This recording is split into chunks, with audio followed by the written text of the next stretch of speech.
Welcome back to the Puck Bunker. I'm Rocco Zappia, joined as always by my co-host, the man who once earned the nickname the Kremlin Creamsicle, Darren Boyce. How are you doing today?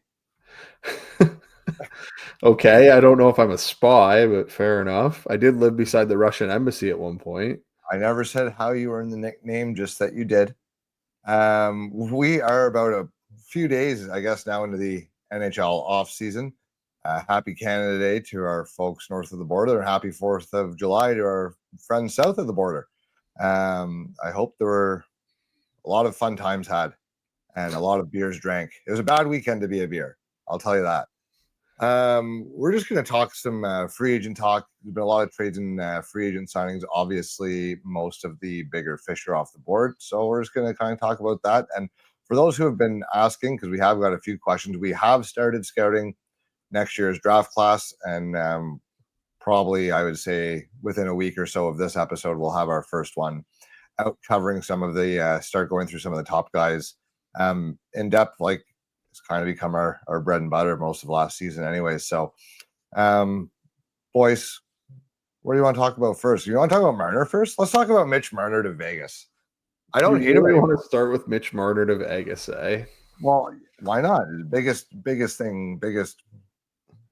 transaction of the offseason, I think, by quite a mile. Okay. I don't know. It is. I love that he took a hometown discount in Vegas. Listen, any player who is willing to take a pay cut to go play in Las Vegas is a winner in my books. And I misjudged Mitch Marner. Him and I have a lot more in common than I thought we did. So I think he has his priorities straight, and I think going to Las Vegas is a good choice for him. I think might bring out the absolute best in him. I think there's talk about how happy he was. Dude, no kidding. Do you see the circus that is Toronto? Why in the fuck would anybody in their right mind want to play there? Especially being a hometown kid. Like, oh my god, dude! They make it so miserable for guys. I haven't seen that. I haven't seen him that happy since he played in London. He hasn't been that happy since he played junior.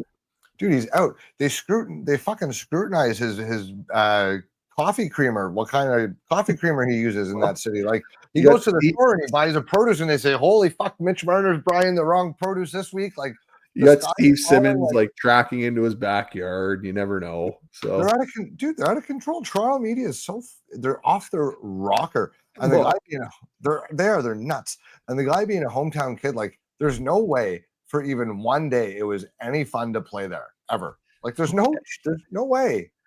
Look, he's a really good player. He struggled in the playoffs. Let's just get that. We'll get he was dog shit. Yeah, he was absolutely trash in the playoffs. Yeah. Now, here's the issue in Leafland is that when he re-upped his first contract, he sat out for a bit and demanded highest of high values. So, for instance, he demanded almost $11 million when Rantanen ended up signing like a week or two later for $9 or something. And so when you demand the highest amount of money, which at the time was a very high amount of money, when you demand that and you don't perform in the playoffs and you sat out and you basically caused a scene to get that contract and you don't live up to it, and then you complain when you get criticized for it. I mean, yeah, like part of that's kind of on you, man. Like, it is. But equally, I know it's on him. I've been a biggest Mitch Marner critic, especially in the playoffs, for a long time. So it is. Yes, it is on him.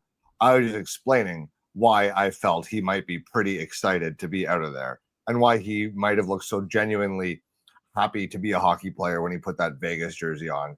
Would you be shocked if they make the playoffs? He's going to have a Phil Kessel trajectory. He's going to go win a Stanley Cup now. Yeah, Vegas. Like Eddie almost wins the Conn Smythe next year. Like, should I just bet on it now? Like, is that what's going to happen? Conn Smythe, maybe not. I don't know. Maybe bet on Vegas to win the Cup, though. No. Now, if we talk about the two teams, like, so with Vegas, they obviously add a premium talent that they needed up front. Vegas surrounds him with winners already. There's already winners in Vegas, and that's why he's going to thrive. Okay, but there's still concerns in Vegas for me. A couple things. The rest of their team is somewhat slow. Like they looked really slow in the playoffs.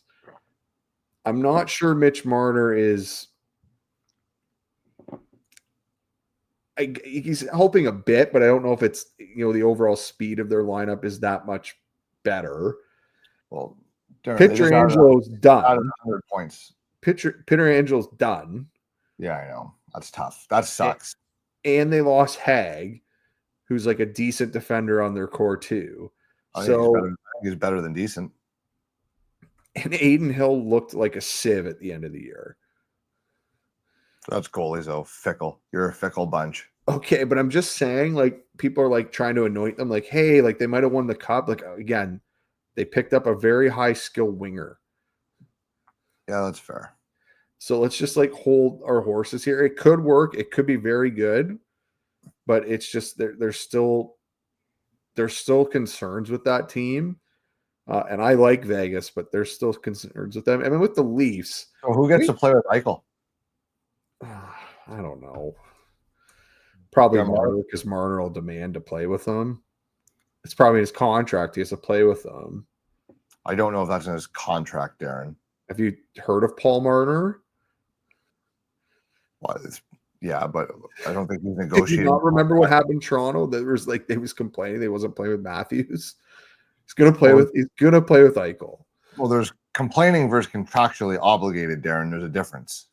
And Stone will play with someone else, and that guy will play really well because it's Mark Stone. That's Stone will play with Hurdle. Ho hum. But even with the Leafs, like let's talk about the Leafs for a second. Like Brad Treliving, like really kind of getting off scot-free here for just letting him walk. But I guess he got Nick Roy out of him. At least he got Nick Roy. He did get Nick Roy, I guess. But here's the thing with Treliving. Yes, he's off scot-free because he didn't sign that stupid fucking contract. He didn't no.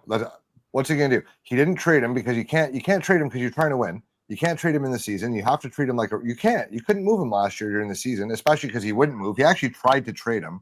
He had a deal in place to trade him, and Marner said, "Fuck you, I'm walking out of here for jack shit."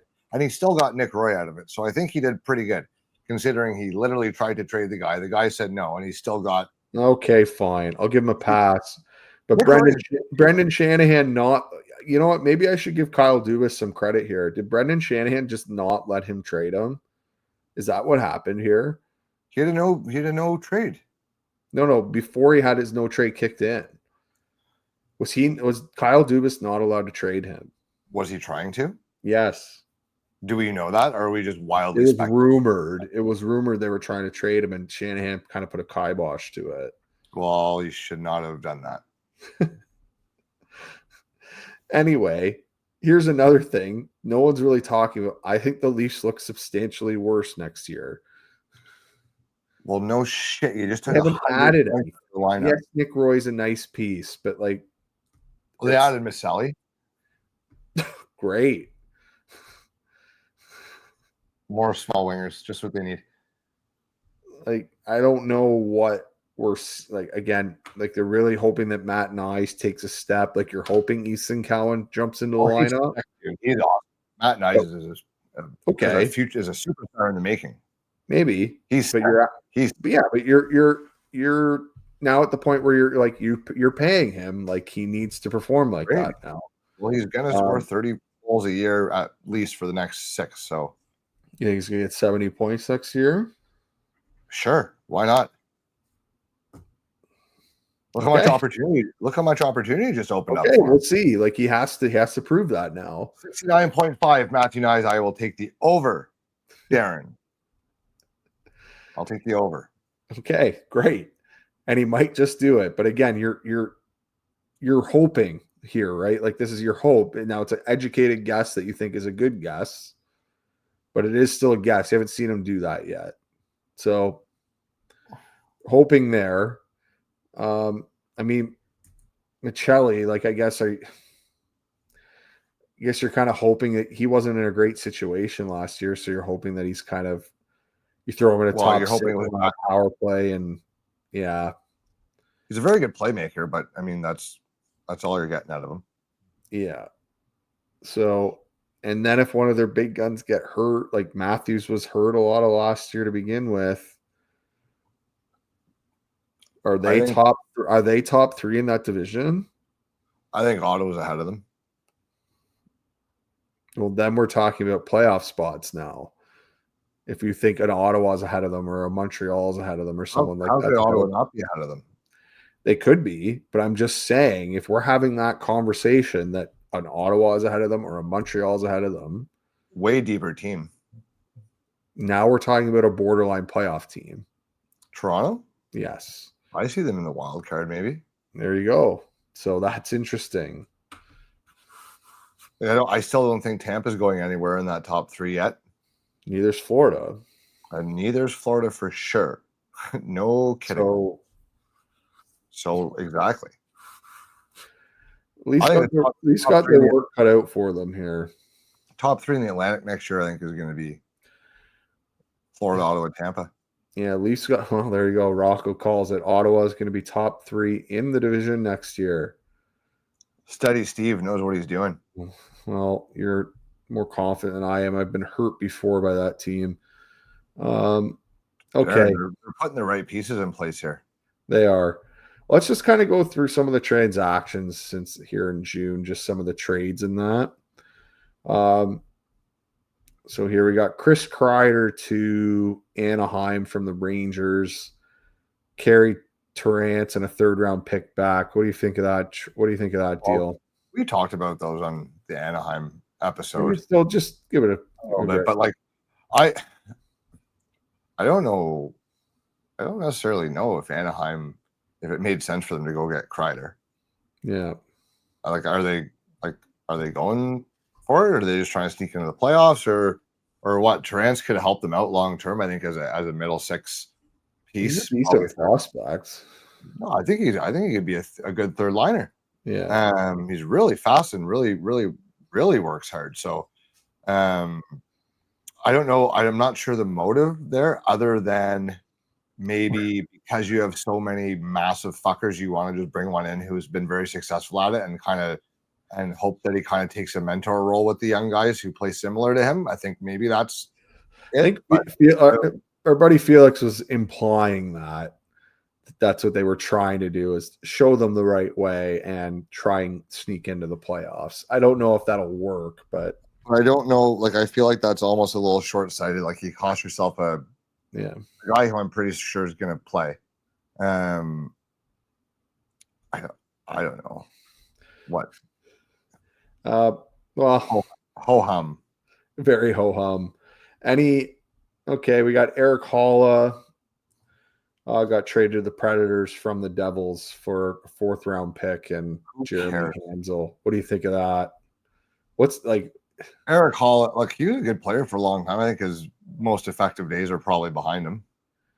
It's interesting that Nashville is acquiring veterans and gassing draft picks. Like, that reeks of a Pierre Dorion trade right there. But why are they giving up a draft pick? Do they think they can sneak back in the playoffs, kind of take their 1 draft haul and get back right in there? From what I've heard in some other areas of social media, that's the thinking, is that last year was kind of a one-off and they still think they have a decent roster. That was the thought. They're not getting any younger. Anyway. That team's not getting any younger. No, they're not. Here's a good deal that I like, that Seattle acquired Mason Marchment from Dallas for a 3rd and 4th-round pick. It's a great pickup for them. I think at absolute worst, they could trade Marchment again and get more for him at the deadline, if they wanted to do that. But why is Dallas getting very buy low? Huh? Why are they getting rid of him? They need money. Cap. Was he the guy to get rid of? Well, he has 1 year left on his deal. They could get assets for him, and they didn't have to take any salary back. Yeah, I suppose. I suppose you're probably taking those assets and flipping them into something else later. Yep. And I mean, with Seattle, either good pickup for Seattle though, and they'd be able to retire. Well, you can help them now. They could re-sign him. It could be a fit for their roster. They want to re-sign him, or if they could move him again and probably at least get a second. So I don't know. Like, everyone's looking for that type of player. He'll be in demand. They need to. What's that? They need to really suck for a while. Yeah. They need to suck for a year really, really bad. Well, they don't have they don't have a franchise player. Jake O'Brien. Who's a franchise player? Jake O'Brien. Stop, Darren. There's their franchise player. Jake O'Brien. That's their franchise player. Number one center all year. I said he could be. Do I think he's fucking Barkov or McDavid? He's a franchise player. Or Barkov or McDavid? There's a difference between a number one center and a franchise player. It's Jake O'Brien. Do you think he can be the best player on a cup winner? Yeah, if he grows into his body, he could be. He's got the right height. There's an ambitious scout talking. He's got the right height. He's got the right temperament. He definitely could be. I mean, that's probably a long shot that he grows into that, but he could be. Yeah, at least a good skill set there. Anyways, they need a real high pick next year. Trevor Zegras to Philly for Paling a second and a fourth. I mean, we talked about that one before. He needed out of Anaheim. That's great value for Philly. Yeah, it's worth a shot for them. Do I think that he is a 60, 70 point guy and a positive player on the ice? I'm not sure, but I mean, they're going to give him the opportunity for it. I think he can get the points. I'm not worried about him being able to find points. Yeah, but I'm worried about him. Points that matter. Well, you're not worried about points if you're talking about fantasy, but if you're talking about real life, like, he needs to be a positive player, and that's what he struggled with in Anaheim. Like, he's a net negative. So they'll give him an opportunity to play center, and we'll see how it goes on a team that doesn't have a lot of guys in front of him. So, well, I guess that's where he feels he has the most success, is down the middle. Well, that's fine. They need centers. So you can get one. Give them a try. Why not? Like, what's Philly have to lose? Nothing. Well, they lost a second round pick out of it, but not really a lot. No, but like, what do they have to lose by trying them at center? Like, they're not going anywhere this year. So let them see if you can figure it out. And all their centermen they just drafted this year anyway, so they're not going to play. He has to be a little fucking harder to play against, though. All right, yeah. Well, he has to do a lot of things better. All right, Vancouver Canucks acquire Evander Kane from the Edmonton Oilers for a fourth-round pick. So straight salary dump by Edmonton. Vancouver's locker room problems just went away. A lot of people were upset with this trade. Vancouver fans? Or it was just people had no idea why Vancouver did this trade. Well, because they're going to flip them for more than that, like you said about Marchment. So that was the thought process I had with that deal. But a lot of people, like the analytics crowd, think this is the worst trade ever. Well, the analytics crowd doesn't know what the fuck they're doing for the most part. So that, but I'm just saying, there's a lot of people who are upset about it because he is, per models now, a negative player, takes a lot of bad penalties, and he has struggled for a while just with his injuries and that. He hasn't really been a positive player in a while. How do you think he was for them in the playoffs? He was okay. It wasn't as good as he was, though. No, but was he a negative player in the playoffs, or was he actually someone who could one of the few guys? Argue the cup final he was. You can argue the cup final he was. Okay, that's fine. But he played 3 rounds of good hockey where he helped them because he's a big, strong guy who get to the middle and score goals. So, for a fourth rounder, why not? But I mean, you're moving out JT Miller because you're worried about the room, and you're bringing in Evander Kane, who's already gotten beat up in Vancouver by somebody. Well, that's fucking bullshit. Like, that's bullshit. Yeah, it is. So there's no defense of that. I hope that person gets charged. Yeah, for that. I don't know. I think they'll flip him for more than that as a rental. Eat You can half get the it. salary. Well, teams want big, strong wingers. Unless Vancouver thinks they can make the playoffs, I don't know. Well, if they do, they'll keep them. But if they're not, like a team will take a big, strong winger. Do they think he replaces JT Miller's role Probably not. as the guy who bullies Pedersen? Maybe.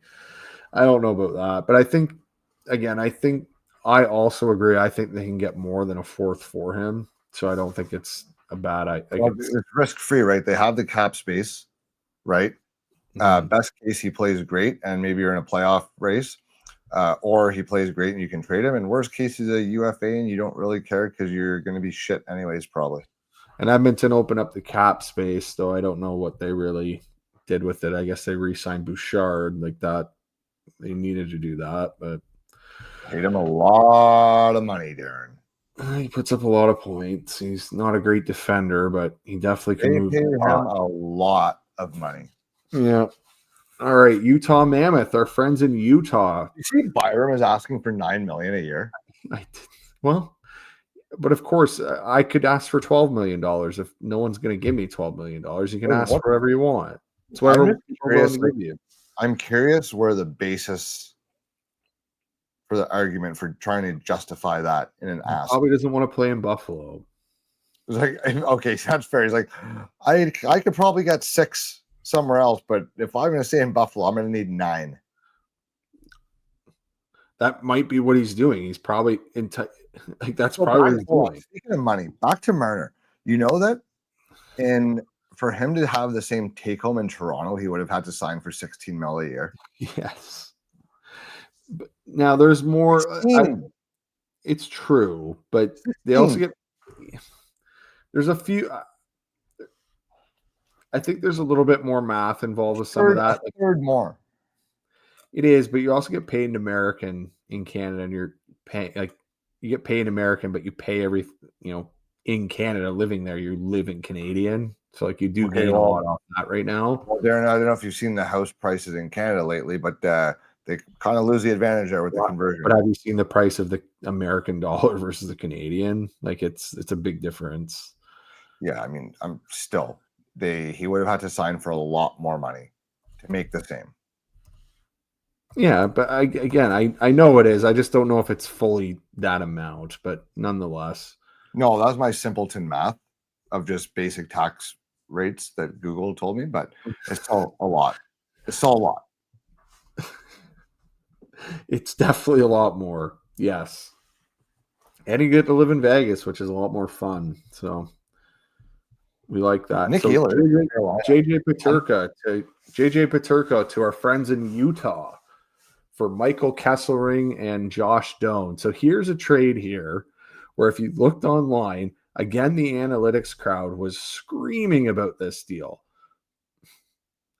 Now, this is one where I think with the Evander Kane one, I can grasp that argument. This is the one where I think that their graphics miss on are these type of defensemen, these Michael Kesselring guys.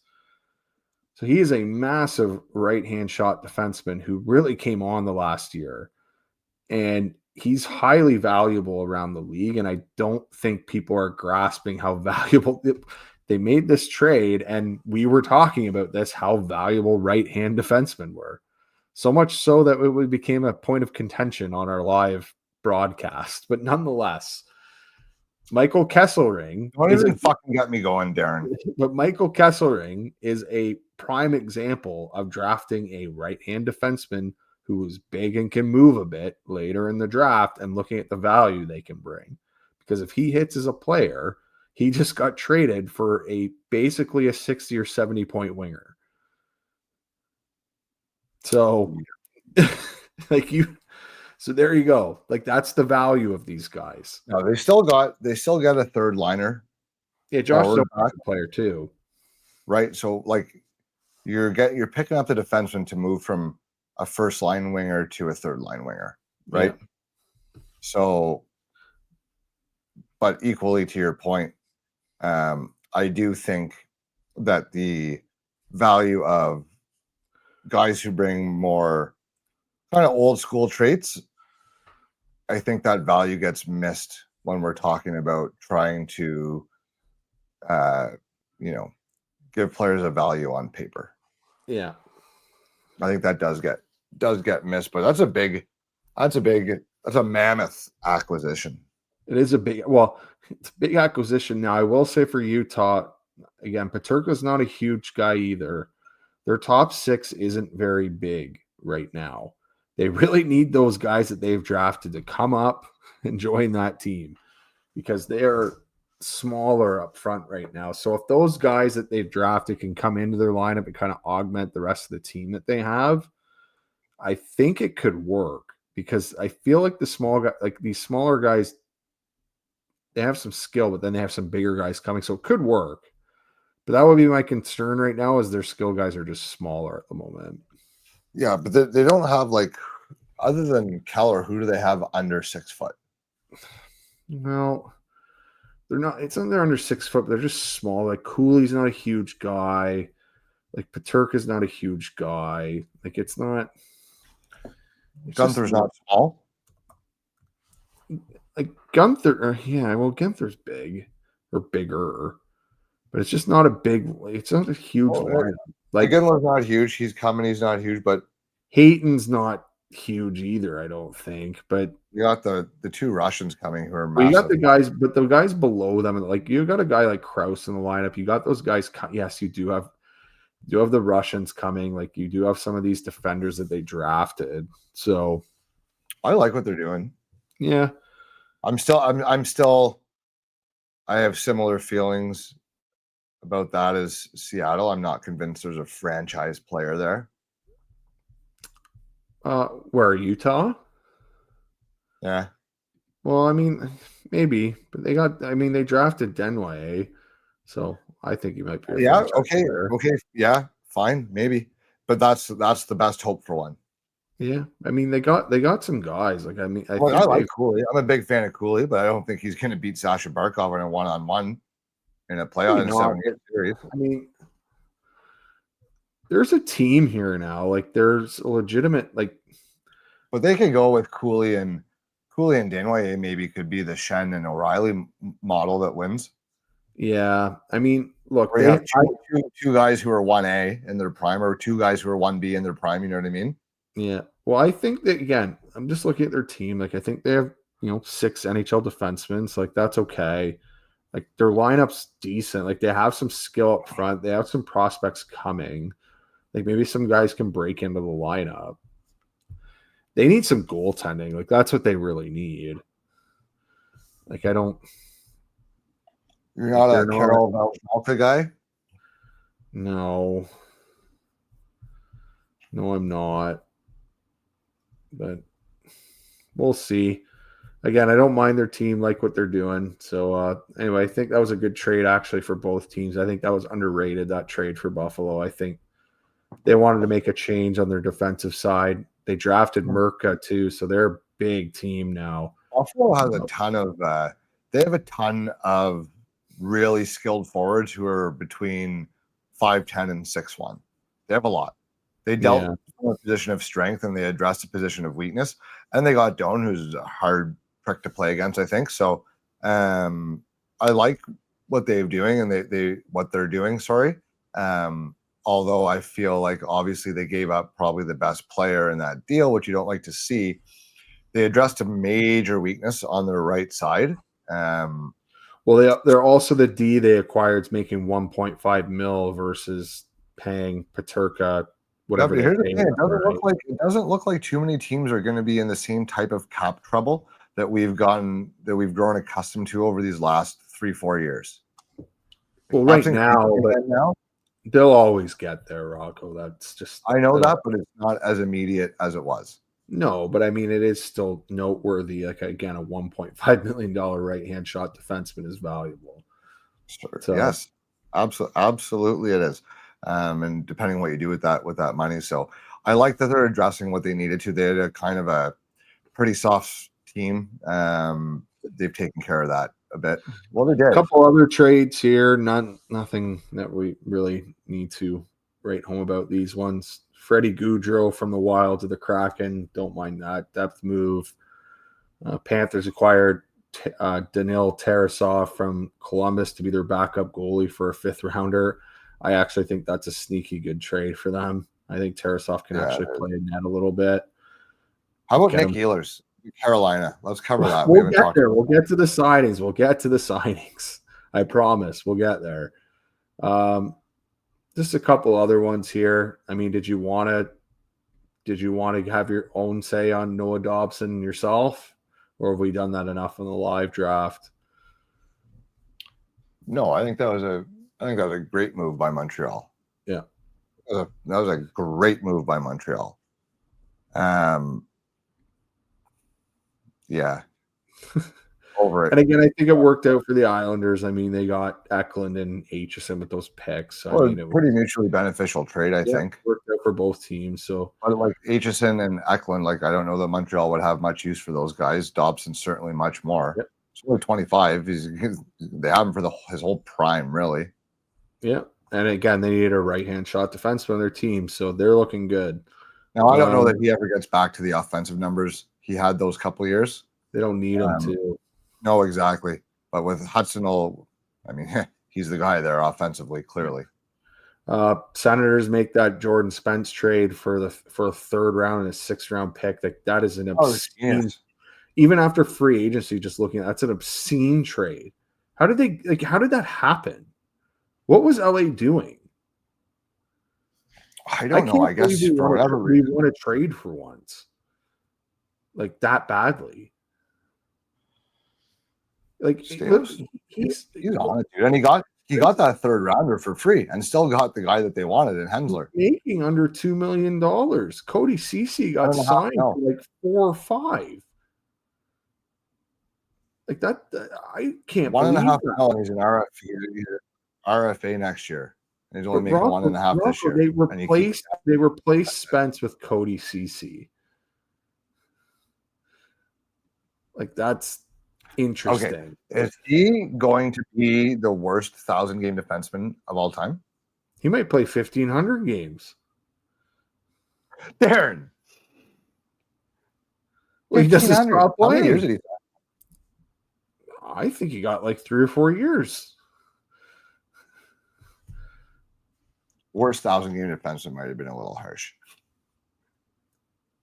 He's just 31. Look, he's not bad. He's 31.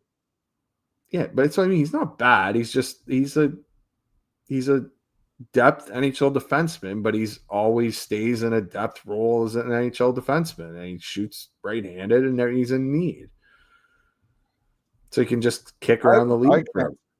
I can't say I've watched him closely since last couple of years. Fine. He's just nothing special. Like it's fine. He's fine. Good when he plays simple. I mean, he's been on a couple cup runs, so I mean, he's obviously not doing he's not doing stuff that wrong, and he's been playing those situations. So I mean, yeah. John Gibson to the Red Wings. I mean, I think that's at least Detroit trying to solve their goaltending issue. I'm not sure if it will, if he can stay healthy, but it's worth a shot for them. Then we can get up here. Now they needed a stronger presence between the pipes. Like they have a legitimate starter now that is an unquestioned guy who can be a number 1 goalie. They don't have to. Well, he can play, and then now there's time for either Kosa or Augustine to actually work their way up the lineup now. So, like, I think Eisenman's on the hot seat there. Like, they have to make the playoffs this year, or he might be toast. He should be. Like, they haven't done anything for years. He should be on the hot seat. The only reason he isn't is because he's Steve fucking Yzerman. Yeah, absolutely. Well, I mean, he did a pretty bang-up job in Tampa there. He did, but, like, again, we listened to, our guys over at, Matt there, and, like, that was they're frustrated. Like, a lot of Red Wings fans are frustrated because they don't do anything. They get all this cap space and they don't sign anybody. They just sign a bunch of depth guys and then end up trading them all. They don't make an impact move to make their team better. It's frustrating. So, we'll see what they do. And they haven't really made one. I guess they did. Like, Gibson's better than they have done, but it's still not the one I think that fans were looking for. A good starter, at least. Yeah. Well, he hasn't been for a while. He's been injured for a while, so That's fair.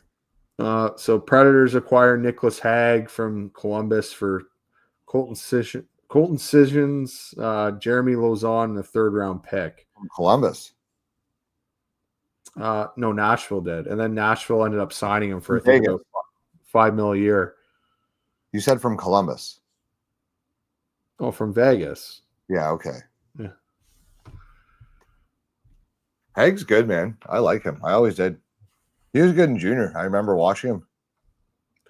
I think that move was directly due to Marner. Like they were gonna have to pay him, so they moved off him, saved some money, got a pick. Money's got to come from somewhere, but you lose Hagg and Pietrangelo. Like now you're almost back in now you're almost giving yourself the problems that Toronto had with him. Well, the difference is they have Hannafin and Theodore, and they actually have some depth on their blue line still. Like they still have Braden McNabb. Like they still they have some guys. They were pretty deep before, so they'll just again you hope your depth plays here. Like Lauzon's a defender too. Like they'll just play with their depth and probably acquire a guy during the year. That's probably what they'll do. Yeah, I mean, feel bad for Pietrangelo there. That sucks. That's a shitty way to end an incredible career. Then we got Bolduc for Logan Mailloux. Would you like to talk about that trade?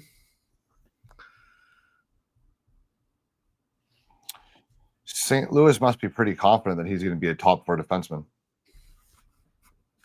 Yeah. Trading a guy that just scored 17 goals. A lot of them at the end of the year. Player. A lot of them at the end of the year, too. Good trade for Montreal, though. Again, trade from a position of strength. Get a guy who can score. Get a French winger in your lineup that will be in your opening night lineup. So he's young, cost control right now. Yeah, he's a good player. He's good. Yeah. And again, Mailloux was 4th on the right-hand D depth chart. So I mean, that's a no-brainer trade for them.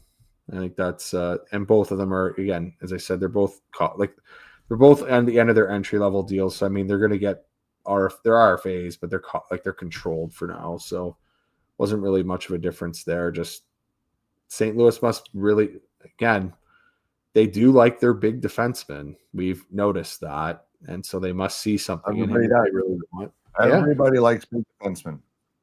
I mean, I like Logan Mailloux a lot in London, but I mean, Junior's different. You like everyone in London, Darren. Well, no, he was literally the best defenseman in the league that year. Because he played for London. Well, yeah, because they're the best team. So shocker. They shouldn't even have won that year. It was him playing with a bunch of 17-year-olds, and they still won. Is he gonna? He's gonna be able to step in their lineup and play full time right away next year. We think. They got to be hoping he can, because I don't. Again, the thing for me was when I saw him play this year, he didn't really look that way. Well, that's kind of what I'm getting at. He might have needed. It looked like he might have needed another year, even another month or two in the A. But if they're willing to give him that shot, they did this last year with a couple of guys, and it worked out. Now they didn't trade, a 17-goal winger, but over again, Holloway had a little more experience in the act of being successful NHL players than Mailloux has at this point. They played on a pretty good run there. They did, but there's obviously someone in the scouting department has an eye on these guys. So of course, but no, but there's someone here that is identified these players we need to go get them. And they've spent assets the last 2 summers to get these guys. So obviously someone really likes something that these guys have. So we'll see. That might, if we're talking about fantasy though, that might be kind of a fantasy look it might be for him. He's going to playing time in St. Louis. Yeah. Yeah, maybe. And then Boston acquired Victor Arvidsson from Edmonton for a 5th-round pick. So Edmonton again, just like clearing cap space, but like they didn't really fill a lot of it. Yet though, maybe they opportunities come up in the season. It doesn't have to happen on the 1st or 2nd or 3rd of July. You know what I mean? Mm-hmm. You want to be in a position, I think, to address your needs as the season goes on. And the longer you wait, the more money you can spend at the deadline, right? Yeah. So, I mean, if you're at a spot now where you're kind of collecting assets and stacking those up, trying to keep cap space, equally, they still only have 175 grand of cap space. It's not like they have a lot to play with. They kind of needed to clear some out. Yeah. But they need to leave themselves room at the deadline because that's the only way that they kind of, if you're near the top of the cap there, like the only way you can really get that done is to add through the deadline when you don't have to pay guys as much. But in the new CBA, they're not even going to be able to do that because your playoff roster will have to be cap compliant. Yeah. How did they not match Holloway? Like, I'm still shocked by that. Broberg, how they not match either? Broberg, I can understand not matching him. Like, they signed him for over $4 million. You'll go pay fucking Bouchard and Nurse $20 million combined, and you won't sign Broberg for what do you get? Like Holloway's max was under $3 million. Hey, like, how did they not match that? Like, it's a young player in your lineup that is played well in the playoffs and fits in a playoff format, making $2.5 million or something that could play lower in your lineup and have potential to move up. That makes no sense that they didn't match that. They should have matched both of them. Well, they definitely should have matched Holloway. That was stupid. I'll say that right now. That was stupid, Edmonton. What were you thinking? Could have them both for under $7 million. So I think that'd be valuable to them right now. You mean a young forward who scored 60 points this year and is good in playoff formats? Hilariously, though, next year they're going to pay Andrew Mangiapane and Trent Frederick 7.5 combined. Oh man, Frederick's getting just under 4. Mangiapane is getting 3.6. They're gonna botch that era. They're never gonna win anything. They're not gonna win anything. You're gonna pay Henrique $3 million next year. They're gonna pay Bouchard and Darnell Nurse combined $19.75 million. Here's a better question: are the Edmonton Oilers ever going to win anything? They're going to pay half of Matthias Ekholm $6 million next year to limp out there for 82 games. Sam O'Reilly make that team? Jake Wallman 3.4 next year.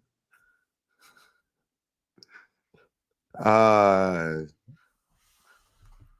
Jake Wallman make what? Does Sam O'Reilly make that team next year? No. Making $850K. No, not yet. I think he plays 9 games with them.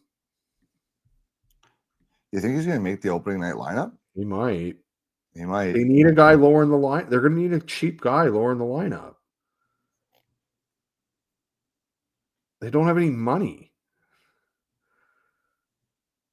$46.25 million between Draisaitl, McDavid, Bouchard, and Nurse next year. They need to get off Nurse, but they can't. The Toronto Maple Leafs, dude. They just spent all their fucking money at the top, and now they're fucking pooched. Yeah, well, at least their top guys are good in the playoffs. So, yes, at least. I don't know how was Nurse good in the playoffs. Oh, I was talking about McDavid and Draisaitl. They're like 2 of the highest point getting players ever in the playoffs. No one's worried about them. They're probably 2 of the top 5 players. Again, no one's worried that they're paid the most because they produce the most, and no one complains. I'm worried about you paying those. No one complains about it when they perform in the playoffs. Even if they lose, they don't complain about it. Can you imagine $20 million worth of defense and just getting hemmed in your own end all fucking night? Why don't we ask an Oilers fan how they $20 million D pairing can't get out of their own zone? All right. Well, speaking of D who can maybe get it out of their own zone, we don't know sometimes. Keandre Miller traded to the Carolina Hurricanes and signed to a $7.5 million cap hit for Scott Morrow, a first-round pick, and a second-round pick. That's a little... How are we feeling about that? He's basically replacing the Burns money there. I don't mind the cost in terms of the assets. I think that's a hefty contract. 8 years. It's a hefty contract. It's a lot of money. And again, I'm not sure he's the... What kind of role are they asking him to play? Is he going to get a bigger role than he had in New York? Because you're paying him like he is. You're paying him like he's a fucking first pair defenseman now. Is he even playing on their first pair? Well, he's paid like he is. We don't know. No, if he's making 7.5, technically the cap's going up. He's kind of getting paid like a second pair guy, or like between the first couple pairs. Wow, that's what it would be.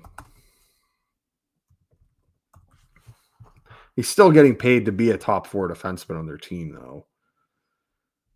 No, I know. Well, here's here's their decor right now: Slavin, Sean Walker, Keandre Miller, Jalen Chatfield, Alexander Nikishin. I forgot about him. Oh, yeah, he's good though. Another Russian guy that they drafted. Shocker. And then Gostisbehere. So like he's not gonna get any offensive time. He's not gonna play in any offensive situation. He's just gonna be strictly playing 5-on-5 in D zone. Okay, so Keandre Miller next year will be the 31st highest paid defenseman in the league. So he's getting paid like a number 1. He's not. He's getting paid like a number 2, if you want to even say that. Still say he's a good high-end number 2. He's getting paid more than Theodore next year, more than Hannafin. I know when they signed their contract. Actually, no. Theodore's in year 1 of 7 next year, and Miller's in 1 of 8. Who do we like better, Keandre Miller or Shea fucking Theodore? Shea Theodore. I know who I would take. And I like Keandre Miller. I'm a fan of his, if I'm like, really, I am. But Theodore, come on.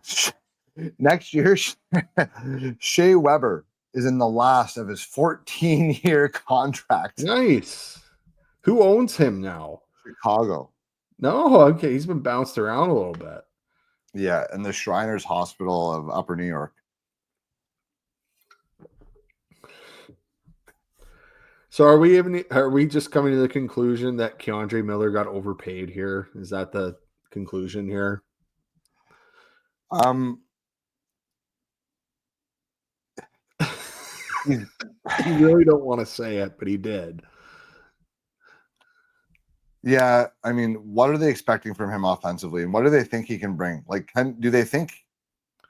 Look, a couple seasons ago, 9 goals, 43 points.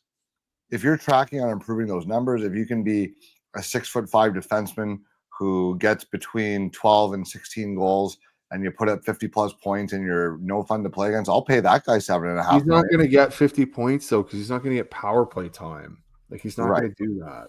Right. So I have a harder time doing that if you're just going to be. Look, if you're going to be just shut down at $7.5 million, you better be one of the absolute best ones. Better be Slavin. That's exactly where I was going with that. Is you better be Slavin or something along those lines, right? Or Forsling or something. Manson in his prime, I would have paid that money too. Yeah. For a few years, for 3-4 years in his prime. So is that what you're expecting out of Miller? I think that he showed that kind of promise once upon a time, and I think he's had a rough year or two in New York, and maybe a change of scenery brings that back. He's talented. He's got all the tools to do it, but you're banking a lot on him getting back to the trajectory that he was on earlier in his career, I think. Not saying he won't, but that's what you're banking on with that deal. Yeah. All right. Let's go through some of the signings here too and see if anything enrages you here. Granlund to the Ducks. Any thoughts on that? I think that's just kind of a mess signing. I don't think Felix is too happy with it either. I mean, they're better, but I don't think it really changes anything for the Ducks. What do they have to lose by signing him? Nothing. Like Good. they're better. They're definitely better. Oh, how's that not a good signing? It is. It is. I just don't think it like gets anyone excited. Well, it should. Your team's better. Well, okay. They're paying him $7 million.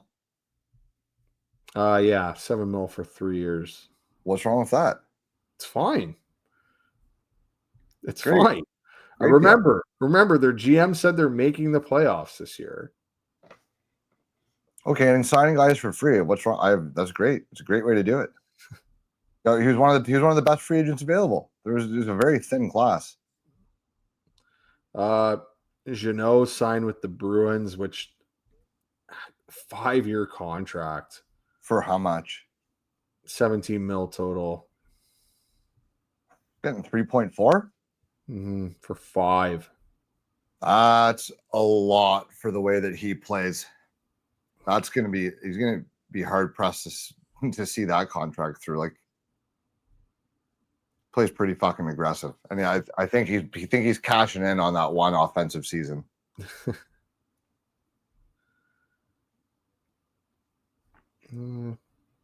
Sabres signed Alex Lyon for 2 years, which means Levi's going to be in the minors again. Like, ho-hum, the small goalie's not going to make the league again.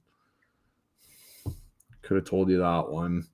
Sorry. Like, Jeannot's going to be hurt often because he plays like a reckless lunatic. He's already like been hurt. I know. Like, signing him for 5 years is insane. But I thought the Sens might have an opportunity with him, but they weren't going to give him 5 years. Absolutely no way. Dude, they gave Claude Giroux $2 million. They weren't giving Jeannot 3.4. No, absolutely not. I like that Lars Eller signing, though. Yeah, no, it was. That was, again, 1 year deal. That's always what the Sens were going to do. Sneaky little fourth line pickup. I like it, though. Buffalo re-signed Ryan McLeod, 4 years, $20 million, $5 million a year.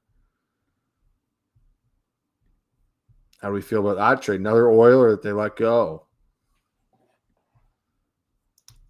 Was he was a trade, though, wasn't he? It was a trade. They traded on Matt Savoy. What? Yeah, wasn't he like 9th overall or whatever? Yeah, I know, but yeah, you're right. I don't like that trade at all. And they re-signed McLeod for a decent amount of money, so they're committed to him. For 20 goals this year, 53 points, and what is Edmonton doing, dude?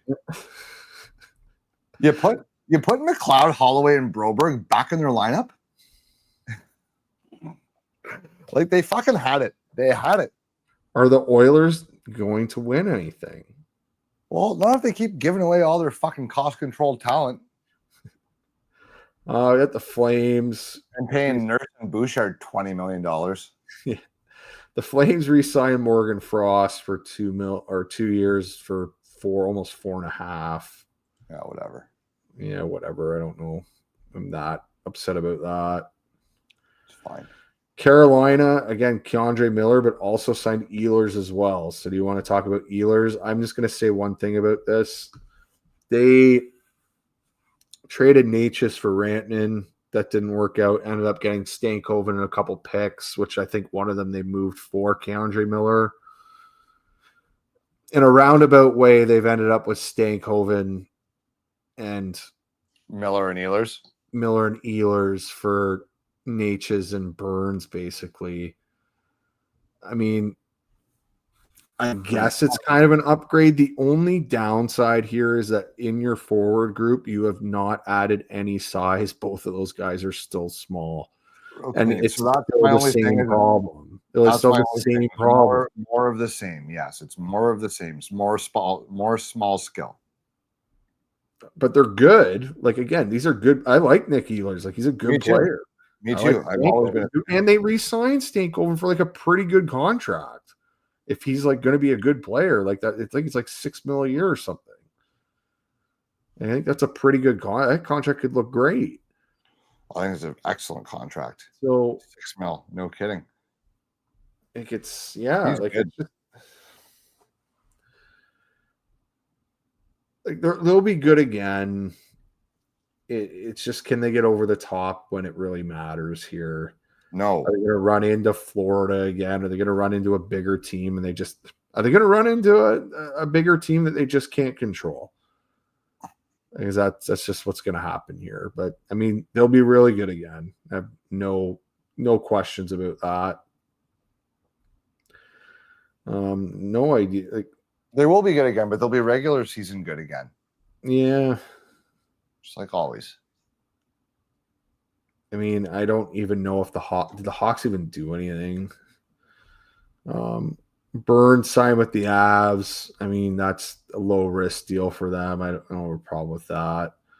No. Columbus re-signed Provorov for 7 years for $8.5 million. That's a lot for me. Yeah. Is he an $8.5 million defenseman? Again, so we just do have to put it in perspective with the cap going up. It's a little less than what we're used to. So I would equate it to more maybe the $7.5 million guy. Like it's usually, I'd say it's about $1 million less than we are usually perceiving it to be. Is he a number one defenseman? Is he the number one D on their team? I don't think so. Is he? Well, they're paying him like he's a number one defenseman. So is he a number one defenseman? Top pair, yeah. Is he your top pair? I'm not saying where he's going to play. I'm asking you if that's what he is. They think so. Don't you like him better as a 3 or 4? Probably, but that's probably the going rate to keep him in Columbus. So, I guess when everyone's getting paid, yeah, Miller got it. I guess so. Why not? That is a lot. Would you rather him or Miller for that money? Well, Miller's younger a little bit and more physical. Provorov a little probably better puck game. Well, they re-signed Sillinger. I don't think I would like either of those contracts. Okay.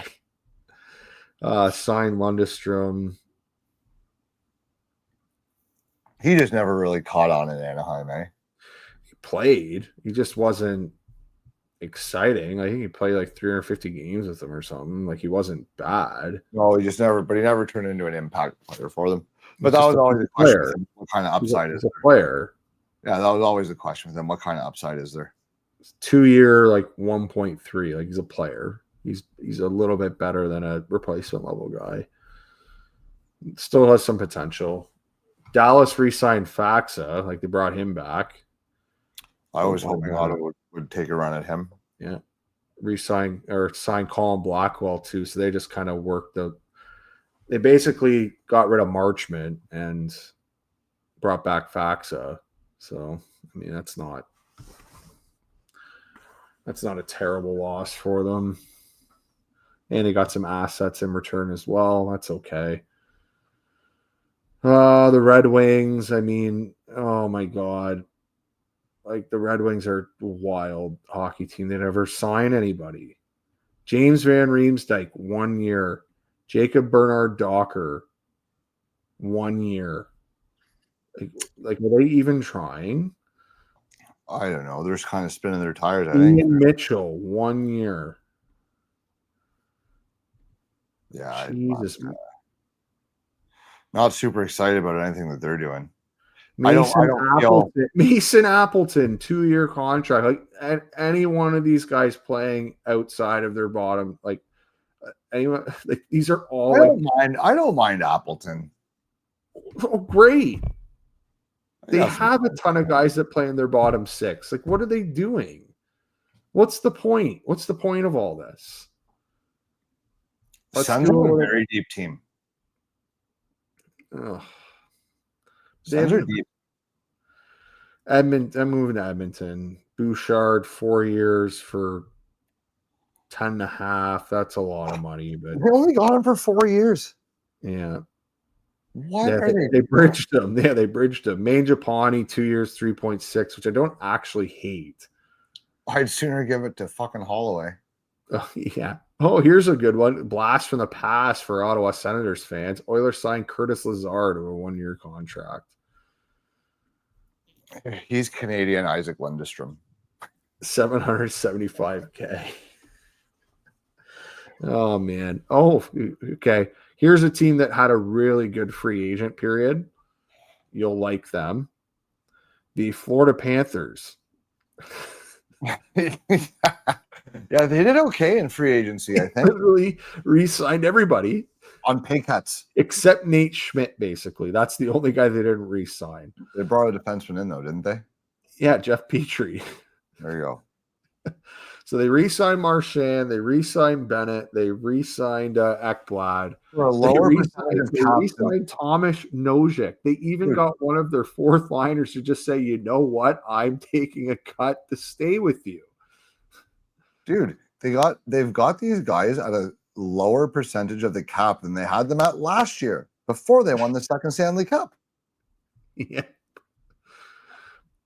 And then like, the best part is he's like, okay, I want all of you to go to the Bahamas, get shit-faced, call me from the pool, and we're going to sign us all deals at the same time. And everyone's like, yeah.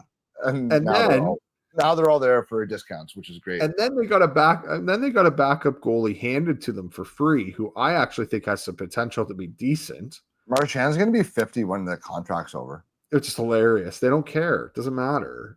No, he didn't. They're going to be terrible by then. It doesn't matter for them. And you'll like these names. They're going to be terrible. All these guys are still in their 20s except Marchand. So here's another. Yeah. So here's another. Terrible. I don't know. Here's their AHL depth. They even they might win the next AHL depth. They might win 3 more. So they signed AHL depth. Jack Studnicka, Mackenzie Entwistle. Got some AHL depth here too. Look at them. Those guys can come up and play games for you. They've played games. Like, that's actually really good depth in their organization. Here's a great team here. They did some weird things here. So first of all, they traded Jordan Spence away for nothing. And then they replaced him with Cody Ceci on a 4-year deal. 4-year deal. $4.5 million for 4 years. That's no good. It's no good. They signed Anton Forsberg, another ex-Ottawa center, 2.25 over 2 years again. So he's getting another 2-year deal. Is 4.5 the going rate for a third pair defenseman now? Well, it was, which is hilarious that Ottawa got him for nothing. I don't understand what they were doing. Like, did another team not know he was available? Maybe they want to move him out of the conference. Corey Perry, 1-year deal with the Kings. Well, they're going to lose in the finals. $3.5 million. Joel Armia, 2-year deal. Like, great. Good job, Kings. I don't really like any of those, to be honest. Like, Perry's okay, I guess, but Perry's fine in the playoffs. He can still play. Yeah, he can play. I mean, the Wild, they picked up Tarasenko, which I don't know why they did that. He looks like he's done. Nico Sturm, 2-year, $4 million contract. There just wasn't a lot out there. No, I'm just. Nashville signed Nick Perbix, 2-year, $5.5 million contract. I actually like that one. It's under $3 million for a right-hand defenseman. I would have done that. Yeah, it's not bad. Not bad. The Devils did the Brad Marchand contract with Jake Allen, so did a 5-year, $9 million deal. 5 years, It's fucking hilarious. That's a guy just like, I don't want to go anywhere. Connor Brown got 4 years at $3 million per with the Devils. That's a lot for him. A lot of years for him. Dadanoff back to the Devils too. All right. Islanders signed D'Angelo for a year, so they took him back. He actually looked pretty good there after came over half the year. Totally willing to give him a 1-year deal though. And Jonathan Drouin got a 2-year deal. Where? The Island for the Islanders. So he didn't want to go back to Colorado? Or they didn't want to bring him back? No, he went to the Islanders. Well, like, why? Yeah. They also signed a Russian guy, Maxim Shabanov, who's supposedly a very small Russian. Yeah, very small Russian, but he's a point per game K player. His highlights are nasty. His hands are unbelievable. He's either going to score 100 points or be in the American League by Thanksgiving. And be back to Russia by Christmas. Yeah, only two options. He's either going to be Panarin or Shipachyov. Shipachyov lost 3 games. All right, the Rangers replaced Keandre Miller with Gavrikov, and that was a 7-year, $7 million a year. So who would you rather have at their cap hits, Gavrikov or Miller? Gavrikov. All right, so the Rangers won in that situation and then got 3 assets as well. That's a win for them. Right? Gavrikov's the answer there, I think. Yeah, I think so.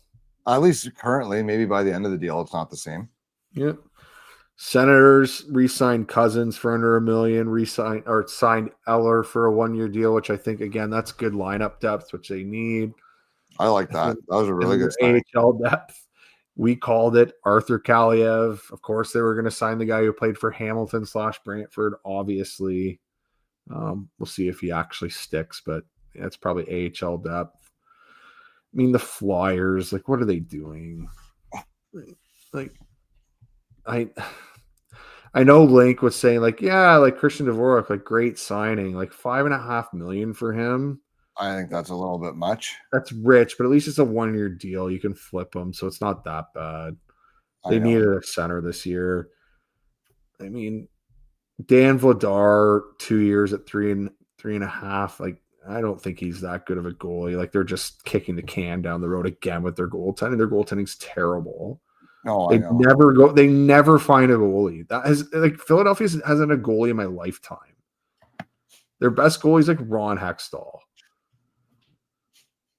Yeah, I mean, Sergei literally is their best goalie ever is Ron Hextall. Sergei that I have seen play for them. Sergei Bobrovsky. He played for like a year. Still playing. They didn't play him. Even play him. They traded him. I know. Which is good job, Flyers. You traded literally maybe the best goalie the last 15 years for a pick. So good job. Traded from Flyers for a round 2 pick, a round 4 pick, and a 2 round 4 pick. Now, the second round pick that he was traded for turned out to be Stolarz. Where did he ever play a game for Philly? Stolarz? Yeah. Yeah, he did. How many? 19. Great. They really benefited out of that.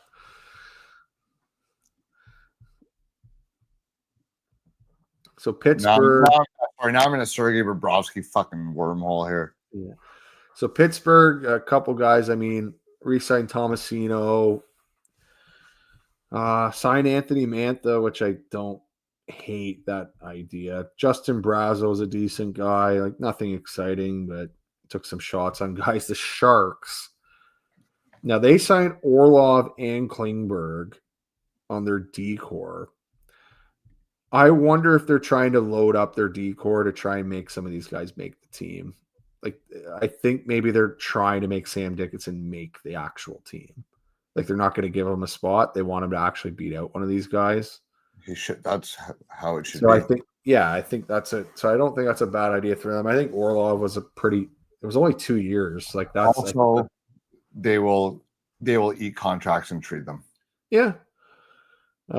They signed Adam Gaudette as well, which, I mean, whatever. Philip Kurashev, which some people have loved. I'm not a huge fan of him, but might be some potential there. Ryan Lindgren to the Seattle Kraken. So they signed the 27-year-old defenseman. I mean, again, 4 years, 4.5 per. Well, they're better than paying him 8.5. Do you want to know who else they signed? You're going to love this guy. Another ex-Ottawa Senator. Who's that? Matt Murray. Really? 2-way deal? 1-year contract. 2-way? I don't know if it was a 2-way or not. I don't see it anywhere. God, I hope so. Or I'll just clear waivers and they won't care. Oh, man. Blues sign Bukestad and Pius Suter. I actually didn't mind those. Bukestad was 1.7 per year, and I think Suter was just over 4. And he scored 25 goals last year, so that's an interesting one, actually. I didn't mind him. He's with the Canucks, so Cash down a good year. yeah. Tampa, like Jacob Pelche got a 3-year deal. He's a young guy. He hasn't really progressed yet. Leafs re-signed Steve Lorentz to a 3-year contract worth $1.35 per year. There's a fourth liner's just kicked around the league for a while. He's going to end up playing 10 years. Good for him. Well, it's kind of what happens. No, but I mean, like, it's just, again, he knows his role, has played it well, won a cup, played on good teams, keeps getting contracts, and now, like, again, I think he's already played 5. He's going to play close to 9 or 10 years. That's a great career. Good for him, though. Yeah. Now he's at 6 years for 46.5, so 7.75. Like, you're seriously okay with that? You're all in. Now he's at 7.75. Yeah, you're all in. 100% fine with that contract. All in? All right, he's all in. Smartest fucking contract Toronto's handed out in a decade. There you go. Only one that's not going to make him look stupid, probably. Then we got the Mammoth signed Nate Schmidt for 3 years at 10.5. Like, I thought he was actually quite good for Florida. I don't know if that's a bad signing for Utah or not. Lengthy, but he's a solid NHL defenseman, man. Like, he's kind of underrated. He's not special, but like, he's good. Like, he can fill a bunch of roles too. So I don't have a problem with him. Brendan Tanev, they also signed as well. 3 years at 2.5. They'll like him. Vancouver re-signed Besser, which was surprising. 7 years at just over 7. So I think a lot of other teams are in on him, and that just, but they didn't want to pay him 8 or 9, so he just stayed in Vancouver, I guess. They're going nowhere. They're going nowhere. They're going nowhere, but I mean, that's actually a reasonable contract for Brock Besser. If he's in the lineup, maybe. Again, the cap. Again, remember, Rocco, the percentage of the cap is going down here. Like, it's potential 30 goal scorers. This is like equating to a guy making like 6 and 5. Yeah. Like, that's a really good contract for a guy like him. Like, that's actually, like, again, we're talking about free agency where all these teams like end up overpaying all the time. Like, I don't think that's an overpay for him. I think that's a realistic outcome. Like, no one's upset with that. So then you got the Golden Knights, who re-signed Brendan Saad, Riley Smith, Mitch Marner. They're deep up front. Like, they probably have the best forward group in the league. Vegas? Most skilled, anyway. Maybe not the best one. Florida is pretty good, but they're good. Washington re-signed Beauvillier. And then Winnipeg signed Pearson and Nyquist and Mason Shaw. Like, not Jonathan Taves. And Taves, yeah. I don't know. Winnipeg kind of, yeah, but what are you asking of Jonathan Taves at this point? He's played for 2 years. What are we expecting? Someone who can be in the lineup every day is what you're hoping. There's no risk signing. What are you risking by signing him? It's not that it's a no risk signing, but now that you've lost Ehlers, like, you have a hole in your lineup. Well, you were losing them anyways. I don't think it has anything to do with Taves. I get it, but you haven't replaced them. Taves is going to replace Appleton in the lineup, you hope? You're hoping. Like, are we even sure he can play? No. That's why there's the answer. But I just don't see what either of those things have to do with one another. Well, it's just I feel like now, like it's just like there's like an They're not signing Taves to replace Ehlers. No, but there's just an expectation that he's like going to actually be like an effective like third or second line center on this team. Like he's going to move up and down the line. Like I don't know if you can expect that from him. If he can play every night, you're happy. If you can get 70 games out of him, you're happy. What's more likely? He gets 75 games or he doesn't make it through camp? No, 75 games is more likely. He's playing. You think so? There's no chance in hell he does not get a game. He's my age. Like he's 37. There's a no move clause, Darren. He's not getting cut. Can't. Well, yeah, because they have the games played. They have games played bonuses. Like this won't. No, he has a no move clause. Yeah, but they just won't play him. Like he'll sit in the press box. He's playing. He's not going to not make it past camp. So you think he's going to play a full season is more likely? It's more likely than him not playing at all. Yes, neither one is likely. See, I think not playing is more likely. Okay, well, he's going to play one game, and then that theory is immediately out the window because he played a game. So, but the point is, playing a game. But he hasn't played for 2 years like that. It's really hard to catch up. Landeskog came back. Is he the same player? No one's suggesting that he is. And is he coming back again? Yeah, he'll play this year. Like, it's not easy to do. It's really hard to do. So a lot of guys try and come back and they don't. Like they'll come back for the camp and it's just not there anymore. Stories about that all the time. I'm worried about that being this situation here. Nonetheless, I hope he does well because he's been a great player. Anyway. Any other minor league signings you want to go through? I think he covered about 150 signings here tonight. Yeah. Darren McKenzie. Right. Oh, by the way, congratulations on a great career, Bob. Yeah.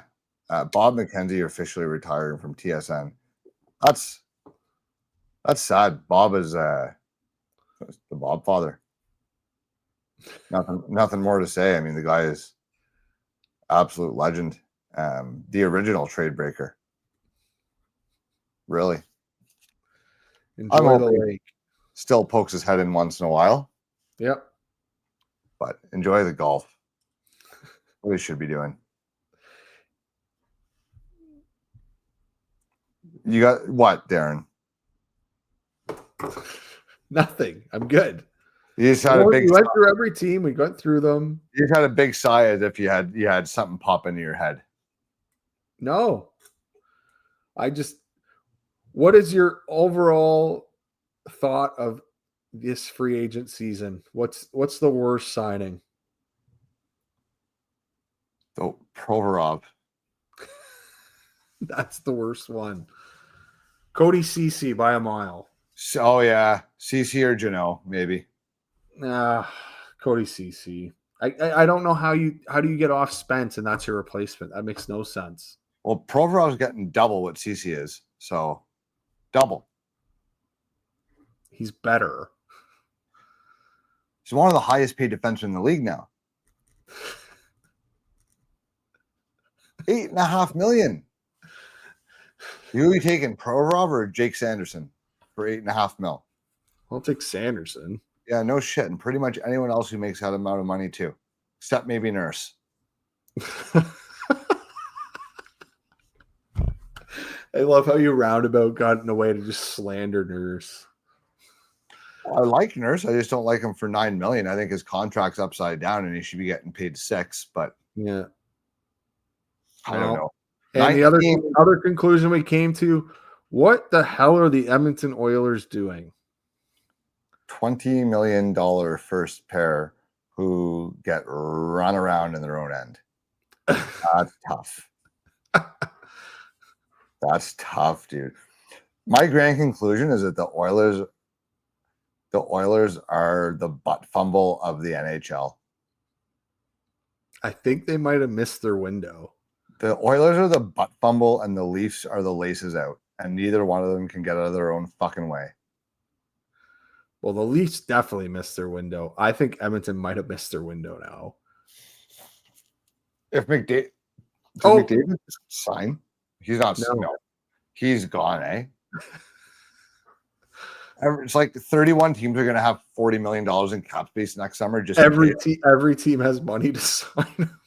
Every one of them. Literally, next offseason, no one's going to sign until he signs. He's one's going to sign a contract. Coming to Ottawa. We got money. We have no first-round pick, though, so. Don't need one if you have Connor McDavid. He's not signing in Ottawa. What do you think? Is he gonna re-sign at Edmonton? Well, like, how do you look at like what they're doing and say, Can I give you a prediction? Yeah, he's gonna sign. He's gonna sign in Vegas, man. He's going to. How would they fit him in? Well, they have new cap space. They'll just trade a guy. If I was the NHL, I would like. If I was another team, I would try to collude. No trading with Vegas. Don't let them out of their jams. Oh, man. I kind of hope he goes to Vegas just for the chaos around the league. Well, you know what's crazy is Eichel's a UFA next year, too. Yeah, but they're going to sign him. They're already talking about it. He'll re-sign. They'll pay him more than Marner. They're willing to pay him. Well, they should. He's better. Yeah, they're willing, but I mean, they're willing to pay him. Like, and he wants to stay. There's no that'll get done. They should pay him more than Marner. He's better. That'll get done. That will get done. Okay, speaking of getting done, we got to wrap this up. It's getting late. We're getting delirious. Thanks for joining in our free agent frenzy trade. The banter pod recap. We got some more interviews and collaborations lined up, which I think will be really fun. And like I mentioned, we are going. We've started on the scouting for the 2026 draft, and we should hopefully have some prospect profiles and draft talk coming up here in the next week. Certainly, well before we get into Hlinka season, which is actually not all that far away, Darren, anymore. There's no offseason, no rest. Thanks everyone for tuning in. Please subscribe to the Puck Bunker. We're trying to get to 1,000. We're more than halfway there. So thanks everyone. This has been great. Boys, get some rest. Have a great night. See you later.